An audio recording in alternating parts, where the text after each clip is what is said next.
ഇടുക്കി ജില്ലയിലെ കുമളിയിലെ പ്രശസ്തമായ ഒരു ദേവീക്ഷേത്രമാണ് മംഗളാദേവി ക്ഷേത്രം.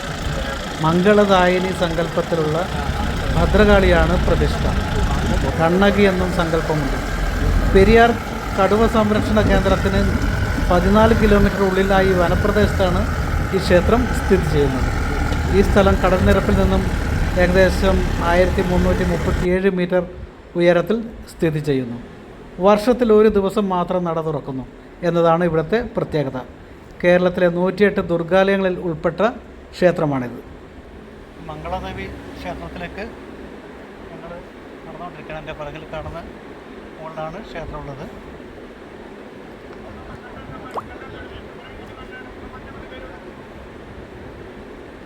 പുരാതന ചേരനാട്ടിലെ മഹാരാജാവായിരുന്ന ചേരൻ ചെങ്കുട്ടുവൻ ഏകദേശം 2000 വർഷങ്ങൾക്ക് മുമ്പ് വണ്ണാത്തിപ്പാറയിൽ കണ്ണകയ്ക്ക് വേണ്ടി ക്ഷേത്രം സ്ഥാപിക്കുകയും അതിനെ കണ്ണകിക്കോട്ടം അല്ലെങ്കിൽ മംഗളാദേവി ക്ഷേത്രം എന്ന് വിളിക്കുകയും പതിവ് പൂജകൾ നടത്തുകയും ചെയ്തിരുന്നു. ചിത്ര പൗർണമി നാളിൽ ധാരാളം ഭക്തർ ക്ഷേത്രം സന്ദർശിക്കാറുണ്ട്. 1980-കൾക്ക് ശേഷം തമിഴ്നാട് സംസ്ഥാനവും ഈ ക്ഷേത്രത്തിൻ്റെ അവകാശം ഉന്നയിക്കുന്നു.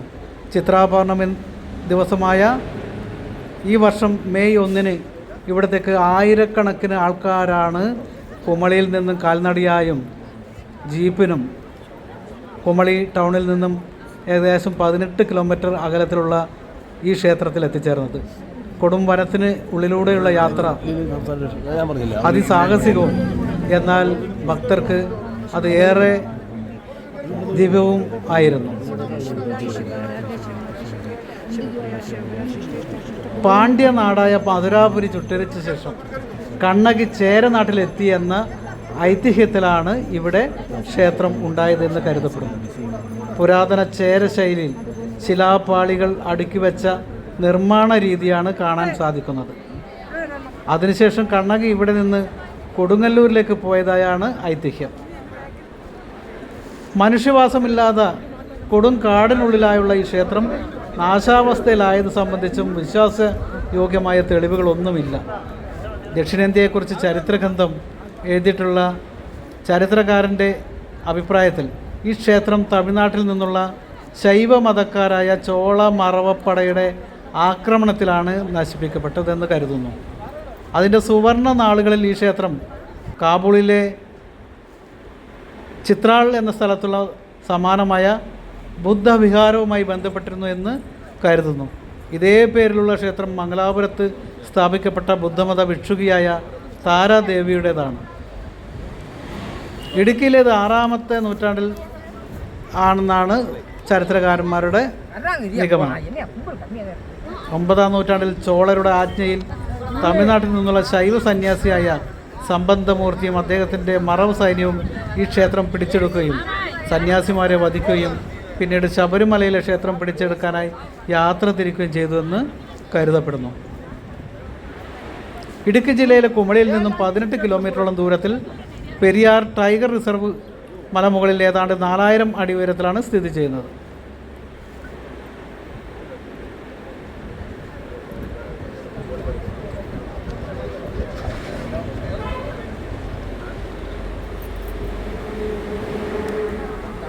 ഇവിടെ എത്തുന്ന ഭക്തർക്ക് കുടിവെള്ളവും ഭക്ഷണവും അതുപോലെ വൈദ്യസഹായവും എല്ലാം ഇവിടെ ഒരുക്കിയിരുന്നു. പോലീസിൻ്റെയും ഫോറസ്റ്റ് ഡിപ്പാർട്ട്മെൻറ്റിൻ്റെയും ആരോഗ്യവകുപ്പിൻ്റെയും എല്ലാം നേതൃത്വത്തിൽ നിരവധിയായ ഭക്തർക്ക് വേണ്ടുന്ന സഹായങ്ങൾ ചെയ്തിരുന്നു. തമിഴ്നാട്ടിൽ നിന്നുള്ള ഭക്തർ കാൽനടയായാണ് ഇവിടെ എത്തിച്ചേർന്നിരുന്നത്.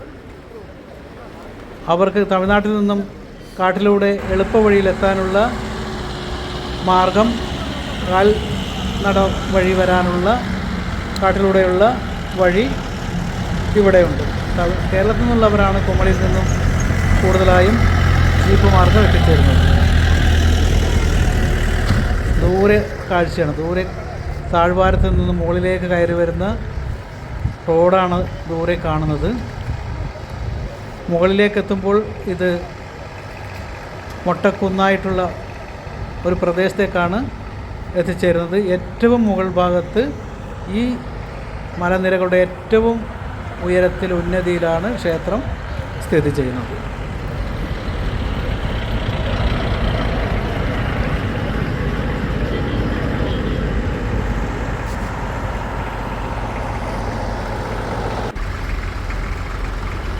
ഇവിടെ എത്തിച്ചേർന്നിരിക്കുന്ന ഭക്തർക്കും ഉദ്യോഗസ്ഥർക്കുമെല്ലാം വിതരണം ചെയ്യാനുള്ള കുടിവെള്ളവുമായി ട്രാക്ടറുകളിൽ അതിനുള്ള സഹായികൾ എത്തിയിരുന്നു. അതുപോലെ തന്നെ ഇവിടെ എത്തിയിരിക്കുന്ന ഭക്തർക്ക് സൗജന്യമായ ലെമൺ റൈസ്, ചെറുനാരങ്ങ നീര് ചേർത്ത മഞ്ഞ നിറത്തിലുള്ള ചോറ് ഇവിടെ വിതരണം ചെയ്തിരുന്നു. ക്ഷേത്രത്തിൻ്റെ ദൂരക്കാഴ്ചയാണ്. ഇവിടെ 2 പ്രതിഷ്ഠകളാണെന്ന് മംഗളാദേവിയുടേതും ഒന്ന് കണ്ണകി ദേവിയുടേതും. ഭക്തർക്ക് സൗജന്യമായി ഭക്ഷണം വിതരണം ചെയ്യുന്ന കാഴ്ചയാണിത്. തമിഴ്നാട് ശൈലിയിലുള്ള ഭക്ഷണമാണ്. എത്തിച്ചേർന്ന മുഴുവൻ ആളുകൾക്ക് ഭക്ഷണം സൗജന്യമായി നൽകിയിരുന്നു.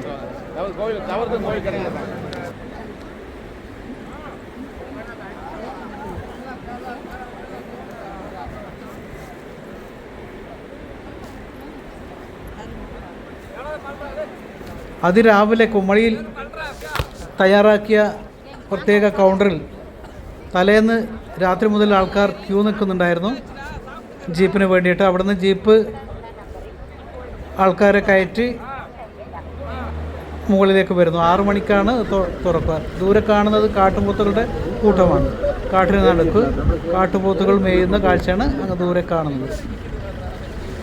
കുമളിയിൽ നിന്ന് അതിരാവിലെ 6 മണിക്ക് പുറപ്പെടുന്ന കാൽനട യാത്രക്കാരും അതുപോലെ ജീപ്പിൽ വരുന്ന യാത്രക്കാരും ഫോറസ്റ്റ് ചെക്ക് പോസ്റ്റിൽ വെച്ച് പരിശോധനയ്ക്ക് ശേഷം പ്ലാസ്റ്റിക് കുപ്പി അടക്കമുള്ള പ്ലാസ്റ്റിക് വസ്തുക്കൾ അവിടെ നിക്ഷേപിക്കുകയും അല്ലെങ്കിൽ പ്ലാസ്റ്റിക് വസ്തുക്കളൊന്നും ഇതിനകത്തേക്ക് പ്രവേശിപ്പിക്കുകയോ ചെയ്തിരുന്നില്ല. കുപ്പിവെള്ളം കരുതിയവർ സ്റ്റീൽ കുപ്പികളിലാണ് കുപ്പിവെള്ളം കരുതിയിരുന്നത്. ഒരു പ്ലാസ്റ്റിക് ഇങ്ങോട്ടേക്ക് കടത്തി വിട്ടിരുന്നില്ല.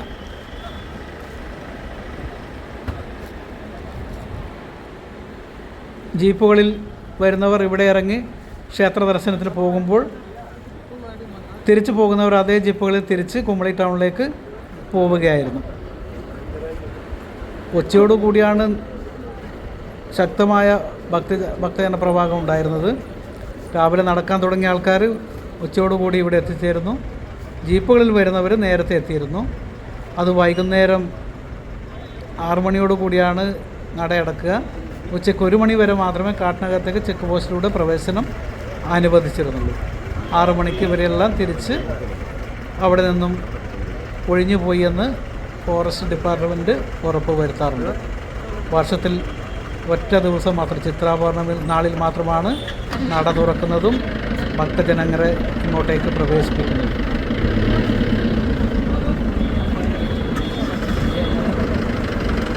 പെരിയാർ ടൈഗർ റിസർവിനുള്ളിലൂടെയുള്ള വളരെ സാഹസികമായ, അതേസമയം കാട്ടിനുള്ളിലൂടെയുള്ള അനുമതിയോടുകൂടിയുള്ളൊരു യാത്ര വളരെ രസകരമായിരുന്നു.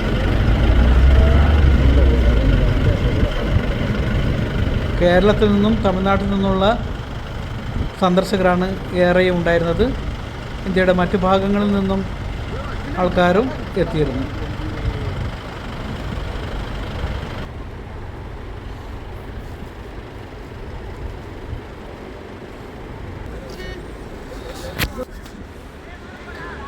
പോലീസ് പാസുള്ള ജീപ്പുകൾ മാത്രമാണ് ഇങ്ങോട്ടേക്ക് പ്രവേശിപ്പിച്ചിരുന്നത്. സ്വകാര്യ വാഹനങ്ങളോ 2 വീലറുകളോ ഒന്നും തന്നെ ഇങ്ങോട്ടേക്ക് കടത്തിവിടുകയില്ല. പാസുള്ള ജീപ്പുകൾ, ഓഫ് റോഡിലൂടെ സഞ്ചരിക്കാൻ യോഗ്യമായ ജീപ്പുകൾ മാത്രമാണ് ഇതിനകത്തേക്ക്, കാട്ടിനകത്തേക്ക് ഫോറസ്റ്റ് ഡിപ്പാർട്ട്മെൻറ്റും അതുപോലെ പോലീസും കടത്തിവിട്ടിരുന്നുള്ളൂ. 18 കിലോമീറ്ററോളം ഓഫ് റോഡ് യാത്ര വളരെ സാഹസികവും അതേസമയം യാത്രാപ്രേമികൾക്ക്, സഞ്ചാരികൾക്ക് അതൊരു ത്രില്ലിംഗ് അനുഭവം കൂടിയാണ്. ഭക്തർക്കാവട്ടെ അവരുടെ ജീവിതത്തിലെ ഏറെ അമൂല്യമായ ഒരു ദിവസമായി ഇവിടുത്തെ ദർശനം മാറുകയും ചെയ്തു.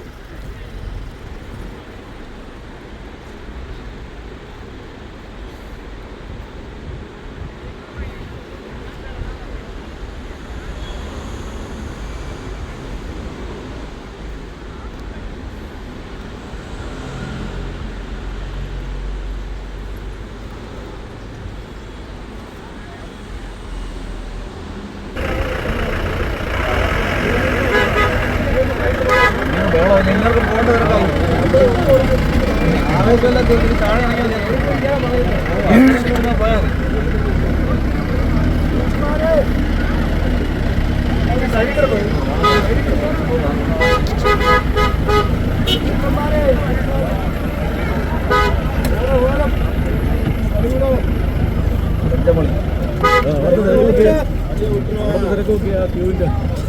രണ്ടുപേരും ഫ്രണ്ടിൽ കയറിക്കോ.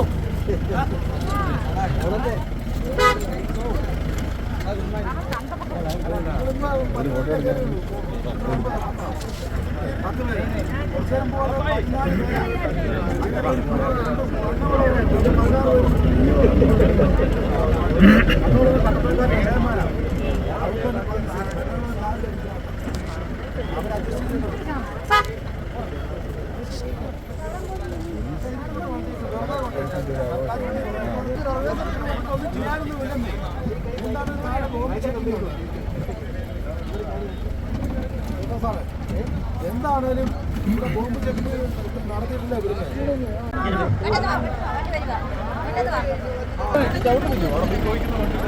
ഒരാൾ